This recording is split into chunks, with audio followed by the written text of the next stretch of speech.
почитал. А сказать почему? Да кто ж не знает почему? Это ж ты у Шигарбая все припасы выудил, шубу забрал, защищался за всех бедняков. Ух ты! Сам Алдар Гусе!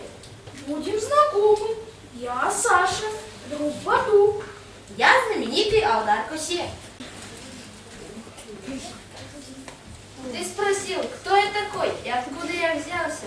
Мое имя Аспара, а откуда я взялся, объяснить труднее.